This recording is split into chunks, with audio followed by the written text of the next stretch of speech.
Tapi kita melihat lewat kisah dalam Alkitab bahwa Yeriko bisa dikalahkan oleh bangsa Israel tanpa pertempuran secara fisik, ya.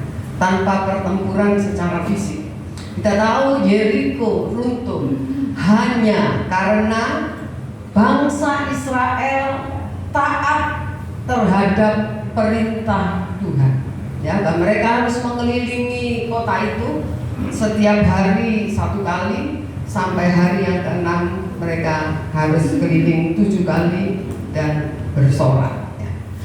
Ketika mereka sudah mengalahkan Yeriko, kemudian mereka terus maju untuk mengalahkan kota Ai. Kota Ai dikatakan kota yang kecil, saudara. Dikatakan hanya punya tentara sekitar 2-3.000 orang. Tetapi kita melihat dalam kisah yang kita pasti sudah seringkali saudara nggak bisa kan? Yang bisa. Ya, oke. Ya, kita melihat ketika melawan Ai, bangsa Israel ini kalah, ya, kalah. Nah, kita akan saudara, ya, Yosua pasal 7. Yosua pasal 7 nanti jangan ditutup. Karena kita masih akan membuka kitab Yosua supaya saudara tidak sulit. Yosua pasalnya yang ke-7, ayatnya yang ke-6.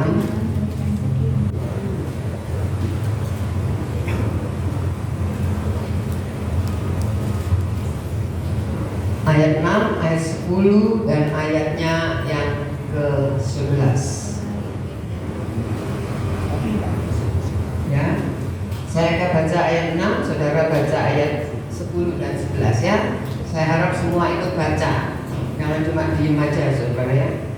Ayo kita belajar merespon sesuatu itu dengan baik, dengan benar. Ya, saya akan baca ayat yang ke-6, saudara, 10 dan 11. Ayat 6, Yosua pun mengoyakkan jubahnya dan sujudlah ia dengan mukanya sampai ke tanah di depan tabut Tuhan hingga petang, bersama dengan para tua-tua orang Israel sambil menaburkan debu di atas kepalanya. 10. Lalu berfirmanlah Tuhan kepada Yosua, "Tangguhlah, mengapa engkau sujud demikian? Orang Israel telah berbuat dosa. Mereka melanggar perjanjianku yang kuperintahkan kepada mereka. Mereka mengambil sesuatu dari barang-barang yang dikhususkan.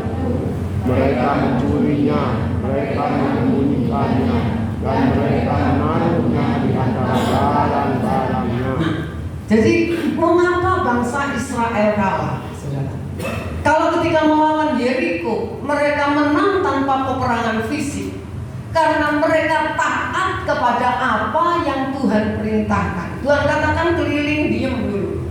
Pada hari terakhir, ya, kalian harus keliling 7 kali dan bersorak, meniupkan sangkakala, dan tembok itu runtuh, saudara. Nah, kita melihat mengapa bangsa Israel bisa kalah dengan Ai, kota Ai yang kecil. Firman Allah katakan, saudara, kita baca tadi, lalu berfirmanlah Tuhan kepada Yosua, "Bangun, mengapa engkau sujud demikian?" Ketika mereka kalah, Yosua dan para tua-tua Israel ini boleh dikatakan sangat terpukul, gitu, ya.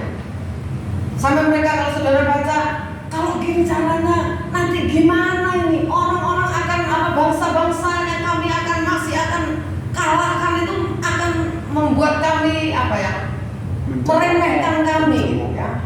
Ya, saudara, dengan kekalahan ini, nah, ayat 11 katakan orang Israel, ya, mengapa kamu sujud secara demikian? Bangun, katanya. Orang Israel telah berbuat dosa, mereka melanggar, ya, perjanjianku. Saudara, kalau saudara baca, mereka telah berbuat dosa, mereka melanggar perjanjianku yang kuperintahkan kepada mereka. Jadi penyebab kekalahan bangsa Israel atas kota Ai ini alasannya. Bangsa Israel katakan mereka berbuat dosa dan melanggar perjanjian Tuhan. Saudara, kita tahu saya tidak akan, saya akan bacakan ayat 12, saudara ikuti ayat 12. Sebab itu orang Israel tidak dapat bertahan menghadapi musuhnya. Mereka membelakangi musuhnya sebab mereka itu pun dikhususkan untuk ditumpas. Aku tidak akan menyertai kamu lagi jika barang-barang yang dikhususkan itu tidak kamu punahkan dari tengah-tengahmu. Dengan kata lain, saudara, aku nggak akan menyertai kamu lagi kalau dosa itu tidak dibereskan. Ya, saudara, kalau dosa itu tidak disingkirkan, kamu bangsa Israel nggak akan menang. Saudara, kita tahu kisah itu, saya nggak akan satu-satu, ya. Tetapi kita tahu setelah diselidiki, saudara, dibangun, diselidiki, akhirnya ditemukanlah akan sebagai pelaku dari pelanggaran itu, ya. Saudara, kita lihat Yosua pasal 7 ayat yang pertama, ya, ayat pertama dan ayatnya yang ke-20 dan 21, ya, 20 dan 21. Saya akan bacakan ayat pertama pasal 7. Tetapi orang Israel berubah setia dengan mengambil barang-barang yang dikhususkan itu, karena Akan bin Karmi bin Sabdi bin Serah dari suku Yehuda mengambil sesuatu dari barang-barang yang dikhususkan itu, lalu bangkitlah murka Tuhan terhadap orang Israel. Jadi yang membuat Allah marah karena mereka melanggar apa yang Tuhan perintahkan. Ya, ayatnya yang ke-20 dan 21. Lalu akan menjawab Yosua, katanya, benar, akulah yang berbuat dosa terhadap Tuhan Allah Israel. Sebab beginilah perbuatanku. Aku melihat di antara barang-barang jarahan itu jubah yang indah buatan Sinear dan 200 sikal perak dan sebatang emas yang 50 sikal beratnya. Aku mengingininya, maka ku ambil. Semuanya itu disembunyikan di dalam kemahku, dalam tanah, dan perak itu dibawa sekali. Saudara, nah kita melihat akan mengaku yang mengambil barang-barang yang harusnya dikhususkan, ya, bagi Tuhan, akan mengakui hal itu. Kita melihat, saudara, lalu dikatakan barang-barang yang dia ambil tanpa tahu siapa-siapa dia sembunyikan di dalam kemah. Ini satu bukti bahwa tidak ada satupun yang kita bisa sembunyikan di hadapan Tuhan. Amin. Gak ada yang tahu, tapi Tuhan tahu, saudara, ya. Nah, kita akan sekarang belajar, saudara, pelajaran apa yang kita ambil dari dosa Akan ini, saudara, ya. Dosa Akan dan kekalahan Israel ini pelajarannya bagi kita apa? Ya, saudara, itu yang kita akan pelajari. Saya akan sampaikan firman Tuhan ini minggu ini dan minggu depan, ya. Kalau semua kepanjangan, ya. Yang pertama, saudara, pelajaran yang kita ambil dari dosa yang dilakukan oleh Akan dan kekalahan bangsa Israel. Yang pertama, saudara, jangan kita mengambil apa yang menjadi haknya Tuhan. Amin. Amin. Amin. Jangan mengambil apa yang menjadi haknya Tuhan, saudara, ya. Ya, kita akan lihat Yosua pasal 6 ayat yang ke-18 dan 19.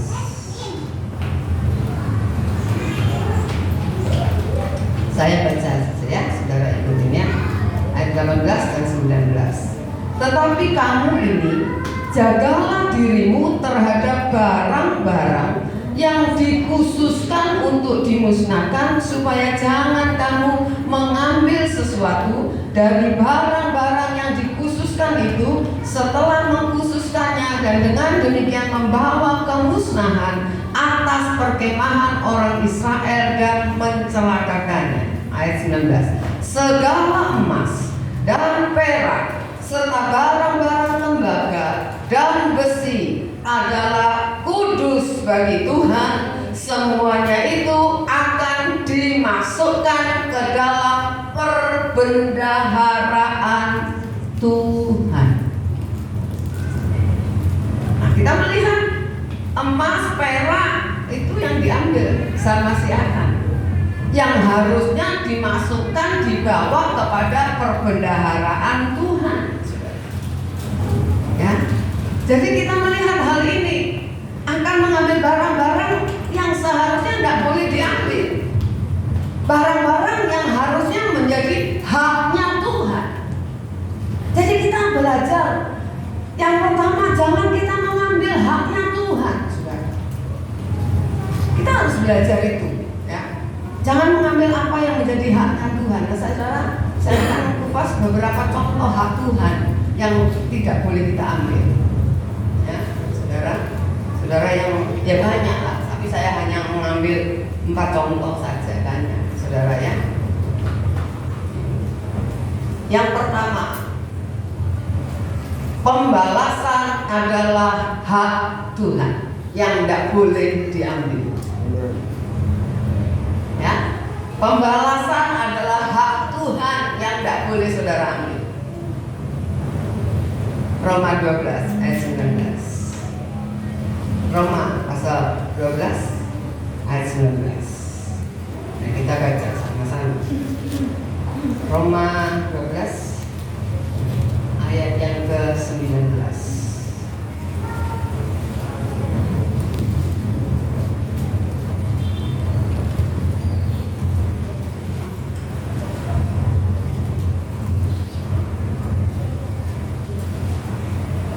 Dapat? Ya, saya tunggu. Roma 12 ayat 19, kita baca sama-sama. 2, 3. Saudara-saudaraku yang kekasih, janganlah kamu sendiri menuntut pembalasan, tetapi berilah tempat kepadamu Allah. Soalnya ada tertulis, pembalasan itu adalah Aku. Akulah yang akan menuntut pembalasan. Firman Tuhan. Amin. Amin. Amin. Ya. Pembalasan itu haknya Tuhan. Loh, kalau saya disakiti, kalau saya difitnah, kalau nama baik saya dihancurkan, apa jawabannya? Apa jawabannya? Iya. Halo, apa jawabannya? Iya. Kok diem semua? Apa jawabannya? Halo? Balas? Balas? Nama kita rusak loh. Balas nggak? Sungguh? Saya memang gini, nanti dulu. Lihat-lihat dulu kan gitu ya. Tetap saudara, apapun ini ayat berlaku untuk segala hal. Pembalasan itu adalah hakku.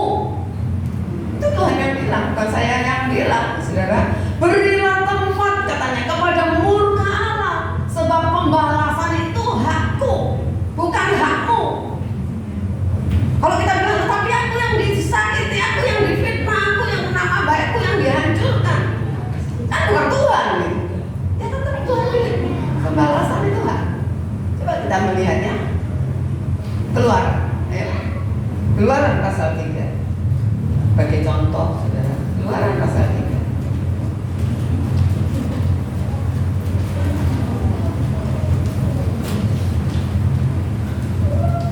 Jadi kalau saudara punya nama dibusuk-busukkan orang, udah biarin aja. Kita belajar berpegang kepada firman Tuhan saja. Sebab memang ikut Tuhan itu harus menderita, ya.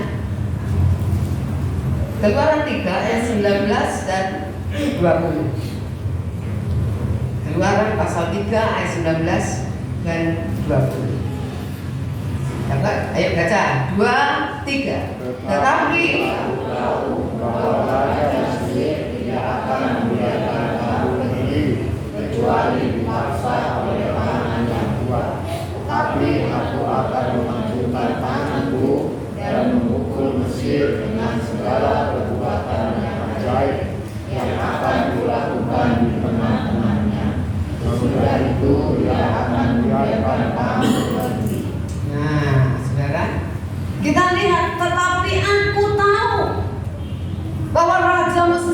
tidak akan membiarkan kamu pergi. Kalau saudara baca, saudara kisah tentang perbudakan di Mesir ini, mereka karena tidak kuat, mereka berseru-seru kepada Tuhan. Karena siksaan itu mereka berseru kepada Tuhan. Mereka tidak punya daya untuk melawan. Masa bisa budak mengalahkan apalagi raja, saudara? Mereka diperbudak, tidak bisa. Ya, mereka berseru kepada Tuhan. Firman Tuhan katakan, aku tahu. Itu sebabnya dikatakan, aku akan mengacungkan tanganku memukul Mesir dengan segala perbuatan yang ajaib yang akan kulakukan di tengah-tengahnya sampai mereka yang usir kamu keluar. Kalau tadinya gandoli tidak boleh keluar, sampai diusir-usir. Bukan hanya diusir, disangoni. Ya tak? Disangoni. Ya kita belajar praktek ini. Ya 3D ya, 3D. Ya diam. Berseru ke Tuhan saja. Bukan gini tapi, Tuhan aku digini balas Tuhan, katanya kamu yang tukang balas. Bukan gitu, saudara. Bukan gitu, bukan nyuruh-nyuruh Tuhan balas, tidak usah. Tidak usah nyuruh-nyuruh Tuhan ngapa orang itu, tidak usah. Saudara berseru aja apa yang saudara rasakan. Tuhan, aku tidak kuat nih, gitu ya. Aku tidak kuat nih ngadepin di orang ini, dia atasanku Tuhan, aku tidak bisa apa-apa gitu. Berseru aja sama Tuhan. Asal saudara ada di pihak yang benar, Tuhan pasti bela. Kalau saudara pihak yang salah, baru suruh lihat Tuhan yang jewer kita ya. Berseru saudara kepada Tuhan. Ya. Kita kan sudah belajar, jangan berseru sama masalahnya, nanti jadi masalah baru. Betul kan? Ya. Kita sudah belajar tentang Musa, saudara. Ya, yang mengambil jalan lain dari apa yang Tuhan perintahkan. Nah, jadi izinkan Tuhan yang maha adil, yang punya hak untuk membalas itu, yang membalaskan. Ya, saudara tetap aja berterima kasih Tuhan. Semua apa yang Kau izinkan terjadi ada maksud Tuhan yang baik. Sudah dibaca. Ya, kita minta kekuatan saja dari Tuhan. Nah, jadi yang pertama, saudara, pembalasan adalah hak Tuhan. Yang kedua, tubuh kita ini hak Tuhan. Tubuh kita yang hidup tentu saja, bukan yang nanti sudah mati. Tubuh kita ini adalah hak Tuhan. Ya, ayat yang cukup terkenal 1 Korintus, saudara, pasal yang ke-6. 1 Korintus 6 ayat 19 dan 20.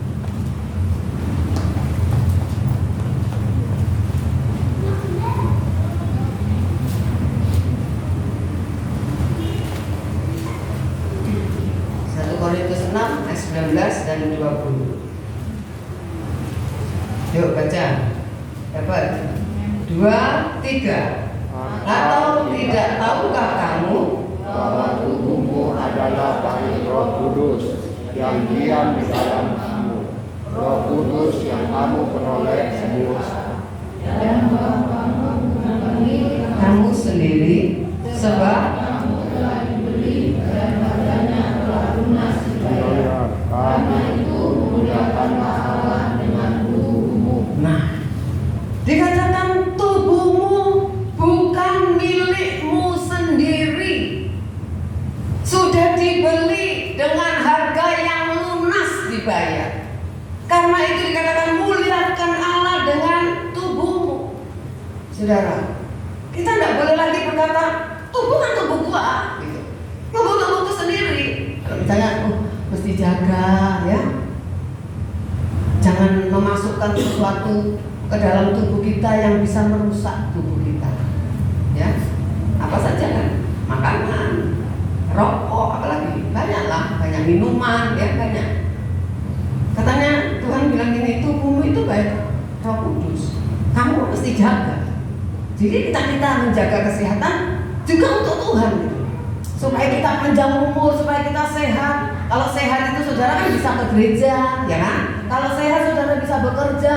Kalau sehat, ya kan banyak hal yang bisa kita lakukan. Tapi kalau sakit-sakitan, saudara tidak bisa kita memuliakan Tuhan lewat kehidupan kita. Dikatakan, ayo kita mau belajar, saudara, tubuh kita ini bukan milik kita sendiri, tapi tubuh kita yang hidup ini miliknya Tuhan. Karena sudah ditebus dengan darah yang mahal. bukan dengan emas dan perak, tetapi dengan darah anak domba yang tidak bercacat celah. Sebabnya saudara, kita belajar. Nah, coba kita baca Roma sekarang. Roma pasal 6. Roma pasal 6 ayatnya yang ke-13. Roma 6 ayat 13.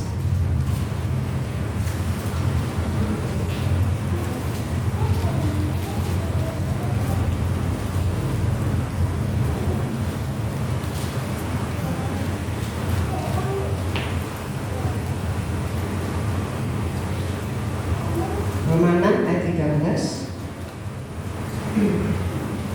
Dapat? Yuk. Mulai ayat 12 ya, kita baca. Maaf. Ayat 11 saudara. Saya baca ayat 11, 12, saudara 13 ya.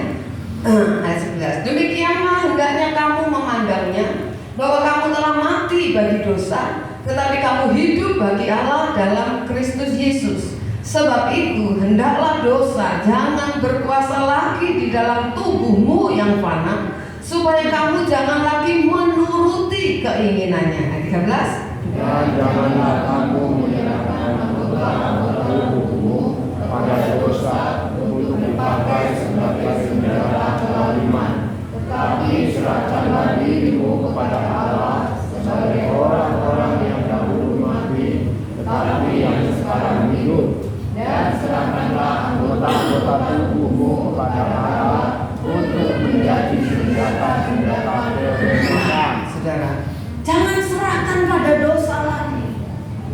Ya, jangan dipakai lagi untuk hal-hal yang berdosa, hal-hal yang tidak memuliakan Tuhan. Tapi dikatakan jadikan anggota tubuhmu untuk menjadi senjata kebenaran. Muliakan Allah dengan hidup kita.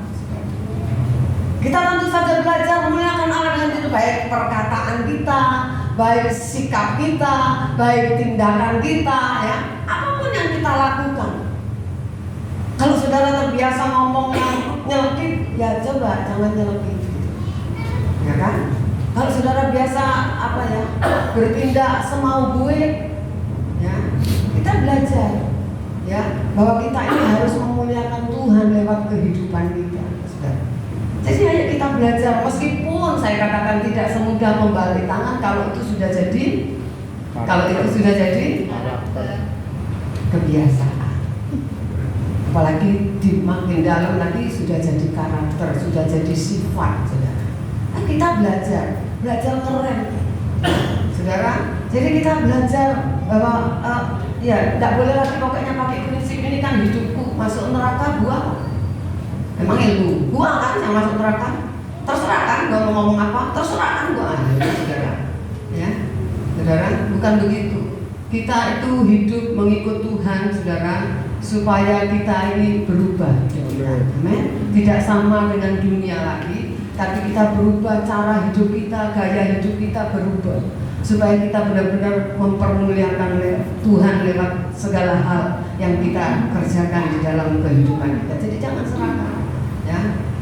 Tangan tidak boleh nempelin orang, nempelin istri apalagi, ya. Kaki tidak boleh buat nendang orang, mukul orang, tangan, ya semua. Jadi kan dikatakan jadikan senjata kebenaran, bukan senjata kelaliman, senjata kejahatan, bukan, saudara, ya.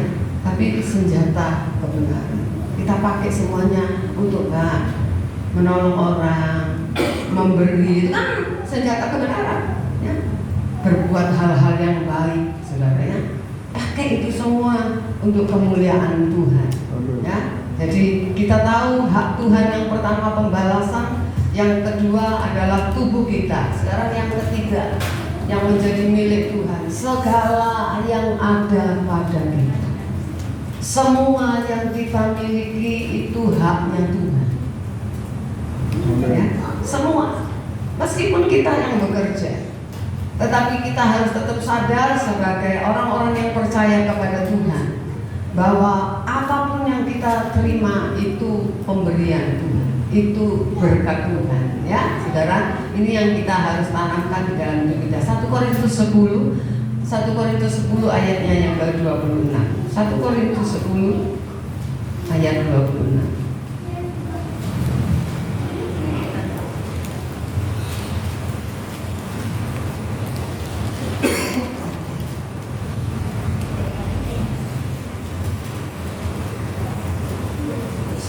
Korintus 10 ayatnya yang ke-26.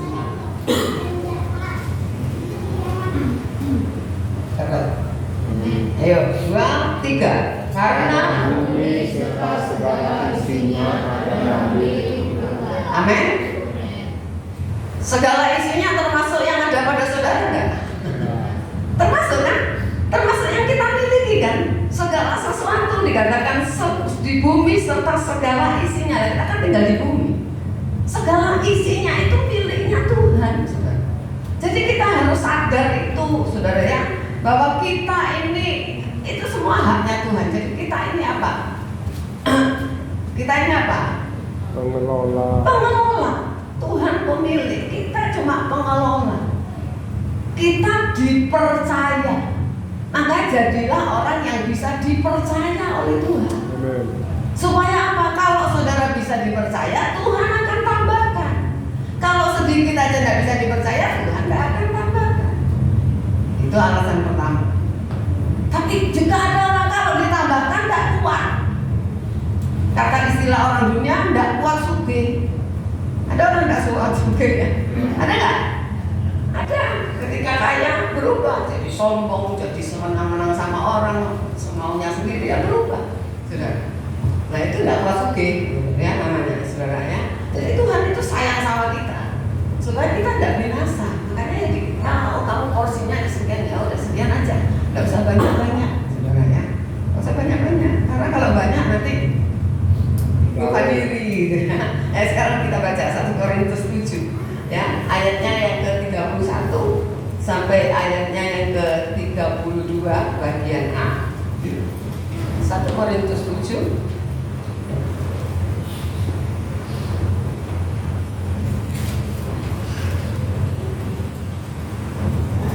ayat 31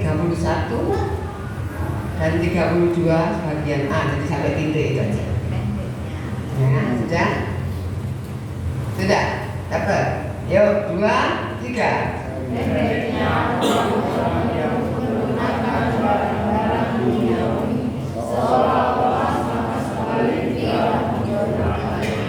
Sebab dunia seperti yang kita kenal sekarang akan berlalu. Aku ingin supaya kamu hidup tanpa kekhawatiran. Halo, siapa yang mau hidup tanpa kekhawatiran? Hah? Enggak semua angkat tangan kok. Siapa? Ya, caranya ini. Pegang ayat ini. Pegang ayat ini, ayat 31 yang dipegang. Pendeknya, orang-orang yang menggunakan barang duniawi seolah-olah sama sekali tidak mempergunakannya. Apa yang saudara punya seperti saudara tidak punya. Katakan kalau di atasnya, dan orang-orang yang membeli seolah-olah tidak memiliki apa yang mereka beli. Masuk iso. Ya mesti belajar. Betul nggak? Kan mesti belajar, saudara. Saudara beli mobil, ya seperti bukan mobilmu, mobilnya Tuhan. Saudara punya rumah bagus, ya bukan seperti rumahnya Tuhan. Dengan kata lain, kalau hilang, Beli lagi.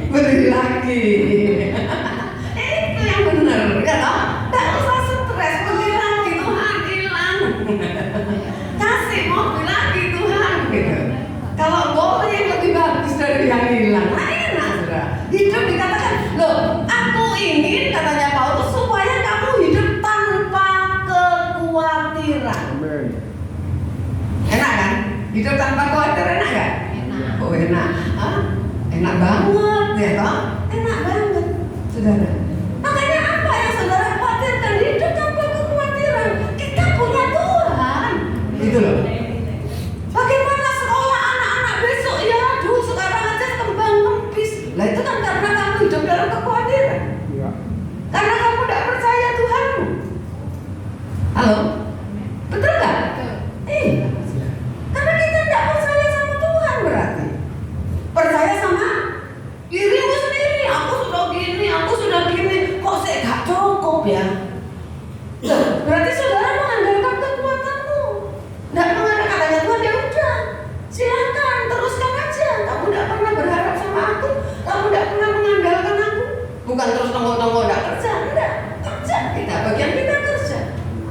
Pokoknya apa yang saudara tidak bisa pikirkan lagi, yang sudah terbatas dari pikiran saudara, itu loh bagiannya Tuhan.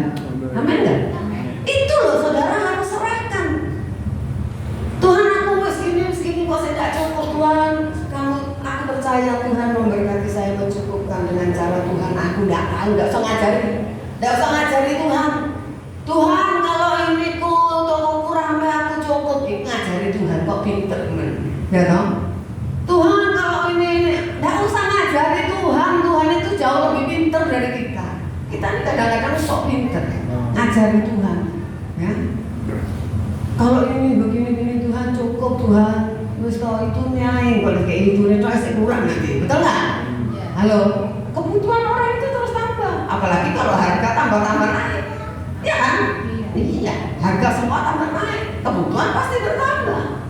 Nggak usah pusing 7 keliling sudah. Bagian Tuhan, amin? Ya, jangan terikat makanya dengan apapun, jangan terikat. Kalau saudara nggak terikat, Tuhan itu akan campur tangan dalam hidup saudara dan saya. Betul nggak? Halo? Percaya nggak? Percaya nggak? Kalau saudara diem aja berarti saudara belum percaya. Masih ragu-ragu. Masa iya kah? Tenang-tenang. Ya masih gitu di hati saudara. Percaya. Sudah berapa lama saudara jadi orang percaya? Jadi bilang aja orang percaya tapi nggak percaya itu kayak gimana toh? Kan bertolak belakang saudara. Ya, kita harus belajar. Suara hati kita ini saudara harus melawan dengan perkataan firman. Mana? Ini sekarang senggal segini duit ini misalnya. Masa cukup makan besok? Percaya Tuhan, katakan Tuhan sedikit kalau Tuhan bisa membuat 5 roti 2 ikan buat 5.000 orang, uangku yang cuma 50.000 ini cukup buat makan besok. Tidak tahu caranya, Tuhan berkati, tidak saya diajari. Tahu-tahu saudara ada orang kirim masakan sarantang gitu. Nah, yang toh, cukup toh. Halo, kita kan kadang-kadang berpikirnya itu cara berpikir kita itu yang kita pikirkan cara Tuhan memberkati. Enggak, cara Tuhan itu banyak sekali, saudara. Bahkan apa yang tidak pernah kita pikirkan, tidak pernah timbul dalam hati itu bisa terjadi di dalam kehidupan kita. Kita bukan hanya baca Alkitab, kita tahu cerita Alkitab itu bukan dongeng, tapi itu fakta, itu kisah nyata. Dan biarlah kita berkata, Tuhan, aku juga mau mengalami. Ketika aku kekurangan, aku melihat kisah-kisah di Alkitab, bagaimana Tuhan memelihara janda di Sarfat, ya kan? Iya. Janda di Sarfat. Kalau secara logika itu tidak masuk akal cara Tuhan. Udah kekurangan suruh memberi, bayangin. Wah, tidak cocok, betul nggak? Namanya kekurangan itu yang menerima, tidak memberi Tuhan. Tapi itu cara Tuhan. Kan nggak sesuai dengan logika kita, saudara. Nggak sesuai, nggak masuk ke nalar kita. Tapi itu cara Tuhan. Kita lihat Elia di tepi sungai Kerit dikirim makanan sama gagal. Mana ada, saudara? Hal-hal yang mustahil kan itu terjadi. Terjadi. Jadi ayo, apa di masa modern ini tidak mungkin terjadi? Mungkin apa? Mungkin saja. Ya, mungkin saja. Kami kalau mau cerita, kami tidak mau cerita ya. Tapi kalau mau cerita ada banyak cara Tuhan memelihara kami. Hanya orang kayak seperti saya bilang tidak pernah ketemu 30 tahun, tidak pernah ketemu tahu-tahu mampir ke sini. Cuma mau kasih amplop. Isinya 2 juta kalau saya ngomong. Ini buat Om Tante. Nah, saya tidak pernah bela dia, tidak pernah mau minta-minta saudara. Tapi itu loh cara Tuhan. Ya, cara Tuhan memelihara kita itu banyak banget. Enggak? Banyak banget saudara.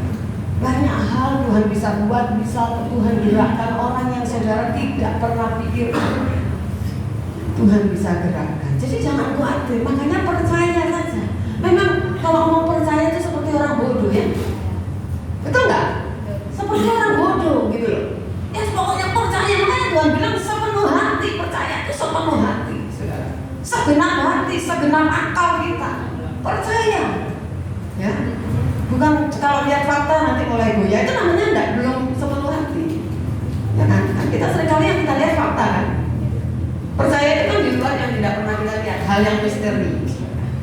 Tapi kita yuk belajar, amin. Ya, belajar supaya tidak hidup dalam kekuatan. Sudah jangan terikat dengan apapun yang saudara miliki. Boleh saudara punya, tapi jangan terikat. Katakan semua Tuhan. Ya, tidak gampang memang. Tapi orang zaman dulu juga ada yang bisa bilang kan, Ayu, aku lahir telanjang, apa katanya? Lahir telanjang, berarti kan dia tidak terikat dengan apapun. Padahal dia orang terkaya zaman itu di wilayah timur. Ya, kita belum apa-apanya, ya kan? Itu aja sudah khawatir. Ya tante karena dikit makanya khawatir. Loh, orang banyak itu tambah khawatirnya tambah gede loh. Betul nggak? Halo, benar nggak? Iya. Dolar naik. Saudara yang nggak punya dolar kan nggak khawatir. Tapi yang punya dolar, yang bayar misalnya harus pakai dolar, saudara. Oh, empot-empotan bingung bisa bangkrut, saudara.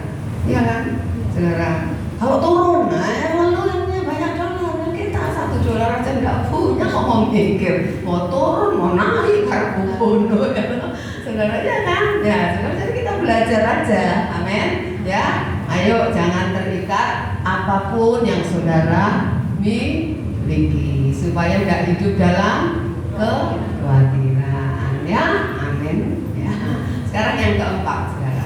Nah, yang tidak boleh diambil pembalasan, ya, tubuh kita haknya Tuhan, apa yang kita punya juga haknya Tuhan, kita hanya pengelola yang Tuhan percaya.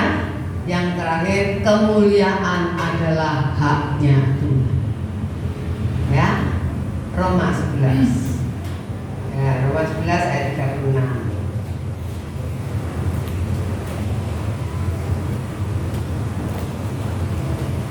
Roma 11 ayat 36.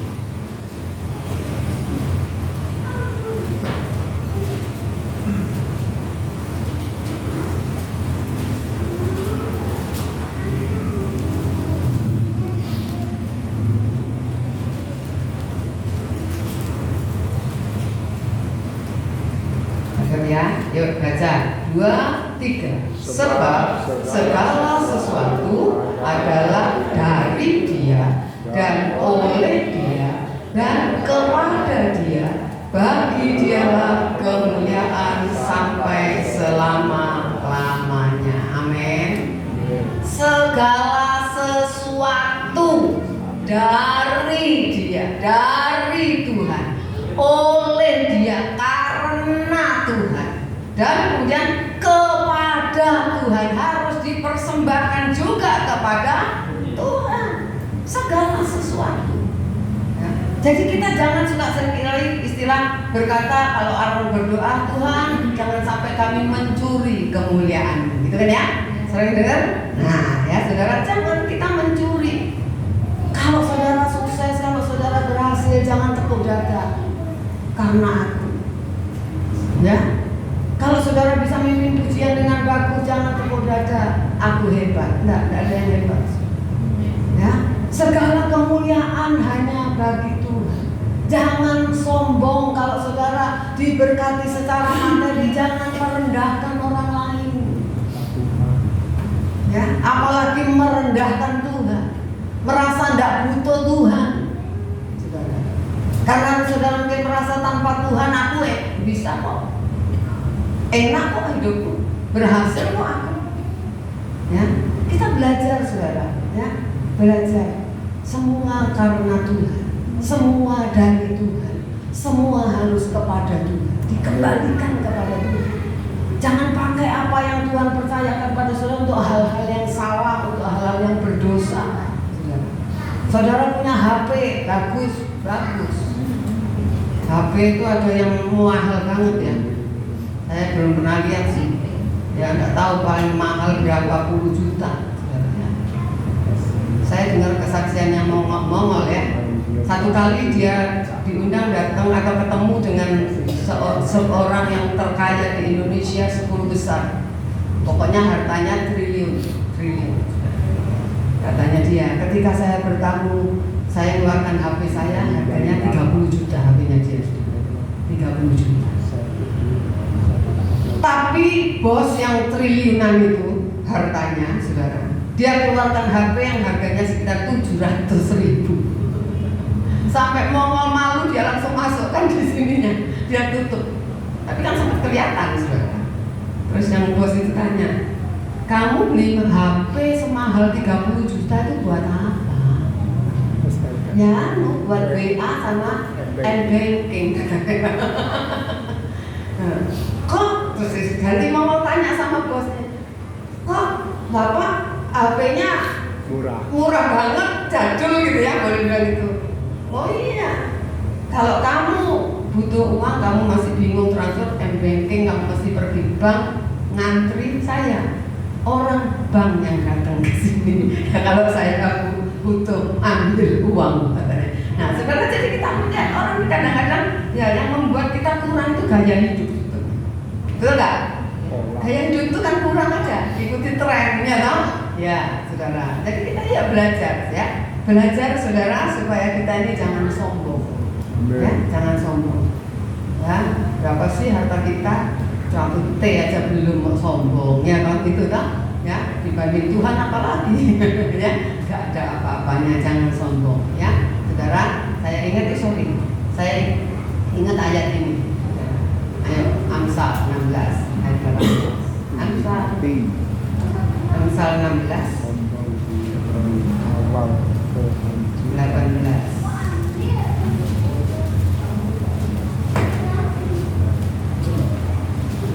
Baca yang kencang. Ya. Baca yang keras supaya telinga kita dengar masuk ke hati kita, ya. Semua ikut baca. Ya, semua ikut baca ya. Ayat terakhir kok. Ayo baca. 2, 3. Kesompakan mendahului Tuhan, dan tinggi hati mendahului kedatangan. mau hancur? Mau jatuh? Ya, ojo sombong. Amin. Ojo sombong. Jangan sombong. Dan Tuhan itu menentang orang yang sombong. Tuhan itu menentang. Tuhan akan merendahkan orang yang sombong. Jadi jangan sombong, saudara ya. Kalau sawah saudara berhasil, yang sebelah gagal panen, yang depan tidak usah sombong, ya. Bersaksi, bukan sombong, bersaksi, ya. Karena saya punya Tuhan yang hebat. Itu, ya, Tuhan Yesus yang hebat. Itu, saudara. Seperti saya pernah katakan dulu jemaat kami di Ponorogo, ya, dia pernah bersaksi semua sawah di Makan jangan pereng ya. Punya sawah dia enggak. Ada yang sama, itu kan jejer-jejer sawah. Apa yang dia buat, dia saksikan. Setiap pagi tante, setelah saya doa pagi, saya berangkat ke sawah. Saya kelilingi sawah saya sambil berdoa. Tuhan pagari sawah saya berhasil karena Engkau Allah yang membuat itu berhasil. Itu everyday, setiap hari dia lakukan itu. Dan dia melihat mujizat itu dalam hidup. Halo? Karena dia percaya kalau dia lakukan itu, Tuhan pasti tahu. Tapi kalau ini, ya kira dia enggak. Nah itu, doa saja kan, mendingan. Gak ada gunanya kita berdoa, saudara istilahnya. Kalau kita ragu-ragu, percaya. Ayo kita belajar, percaya. Meskipun tidak seperti yang saudara pikirkan jawabannya, tapi percayalah Tuhan itu memberi tepat pada waktunya dan yang terbaik buat saudara masing-masing yang berbeda satu sama lain. Amin. Yuk kita belajar. Nah sekarang perenungannya bagi kita, ada nggak hak Tuhan? Kan masih banyak hak Tuhan ya, masih banyak hak Tuhan yang saudara ambil. Ada nggak? Kalau ada, saudara ayo bertobat. Ayo bertobat, ya. Minta tolong Roh Kudus menolong kita untuk kita tidak mengambil haknya Tuhan. Seperti saya katakan, kesombongan itu kadang-kadang ketika seseorang dipuji itu tidak usah disuruh, betul nggak? Perasaan bangga itu langsung muncul, rasa, ya, meskipun tidak muncul di sini, muncul di sini. Ya, nah itu kan kita belajar. Tidak boleh, Tuhan ampuni saya tidak boleh. Ya. Saudara, ayo kita belajar apapun yang kita lakukan. Saksi boleh, tapi ada orang saksi dengan kesombongan, ada nggak? Ada nggak? Kita bisa dengar, bisa ngerasain. Ini sombong orang. Bersaksi untuk membanggakan diri. Dia merasa dia lebih dari orang lain, dia lebih rohani dari orang lain. Ada. Itu terasa sama kita yang dengar. Ya. Tapi kita belajar, amin, untuk rendah hati supaya Tuhan tidak menentang kehidupan kita dan tidak hancur, tidak jatuh hidup kita. Amin. Ya. Jadi kita nyanyikan pujian Yesus.